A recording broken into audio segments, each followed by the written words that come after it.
Kisah nyata, azab memakan harta saudara.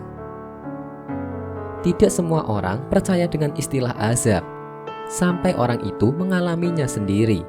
Setidaknya itu yang dirasakan Adi, 40 tahun, nama samaran. Anak pertama dari 5 bersaudara. Sebab semasa muda, ia menghabiskan seluruh harta warisan orang tua. Bukan hanya harta miliknya, namun termasuk harta yang seharusnya menjadi hak keempat saudaranya. Kisruh ini terkuak ketika keponakan Adi menuntut hak orang tua mereka.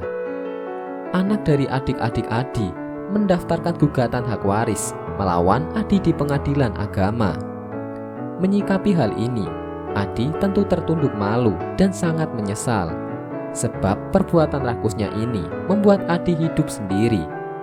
Bukan hanya ditinggal keluarga besar, namun ia pun ditinggal 5 istrinya. Bukan ditinggal pergi atau cerai, tapi ditinggal meninggal dunia. Setiap saya menikah, istri saya selalu meninggal karena penyakit. Inilah azab perbuatan saya di masa lalu. Saya sangat menyesal, kata Adi. Tapi begitulah nasib yang menimpa Adi. Ia terpaksa menjalani masa tua dengan sepi. Sekarang saya tinggal sendirian. Rumah saya sampai reot, nggak pernah dibetulin. Uang dari mana? Yang ada kan cukup untuk makan saja, jelasnya. Adi juga tidak sempat memiliki anak. Beberapa kali istri mengandung selalu keguguran. Sudah begitu sang istri meninggal dunia karena sejumlah penyakit. Dokter bilang kanker, tapi gejalanya komplikasi, tutur Adi. Berdasarkan pengakuan Adi, ia menghabiskan harta para adik karena tidak kuat akan godaan. Ia tidak puas hanya memiliki harta pemberian orang tua. Ia pun menguasai harta adik-adiknya. Saya memang tergoda. Ayah kan mempercayakan saya untuk membagi-bagikan harta sesuai surat wasiat. Karena itu, sertifikat diberikan semua kepada saya. Karena ingin uang cepat, satu persatu saya jual, akunya. Sebagai pemborong, ayah Adi memang kaya raya. Ia memiliki tanah dan sawah di mana-mana. Karena itu, seharusnya 4 adik dan Adi bergelimang tanah di beberapa lokasi. Namun tidak satu pun yang menjadi hak mereka hingga akhir hayat. Menurut Adi, ini semua karena ketidakmampuannya menerima perubahan pola hidup ketika menjelang remaja. Ini ketika ayah saya meninggal. Ekonomi keluarga merosot drastis. Waktu ayah meninggal, uang jajan saya jadi kepangkas habis. Biasanya saya traktir orang. Ini untuk makan sendiri saja susah, tuturnya. Adi juga terbiasa diagung-agungkan oleh para gadis di sekitarnya. Karena itulah, ia sulit kehilangan sensasi dipuja para gadis.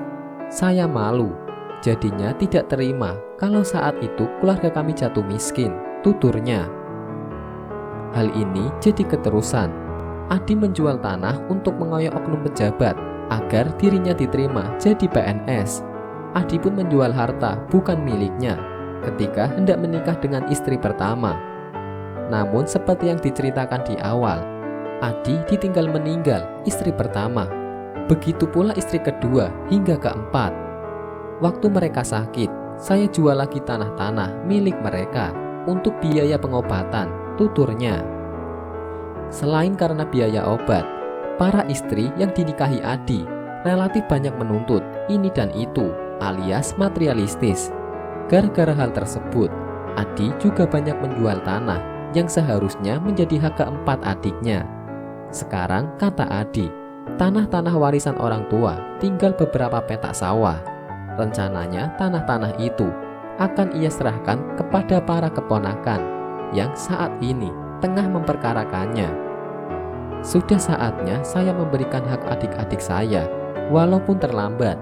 Setidaknya bisa mengurangi dosa saya, katanya. Menurut Adi, ia telah kenyang dengan azab karena menjual harta milik saudara kandungnya. Kini ia tengah berusaha berobat dan mendalami agama. Sekarang saya sering ikut pengajian di masjid. Apapun nanti yang terjadi ke depannya, biar Allah yang menentukannya, kata Adi pasrah. Wallahu a'lam bishawab.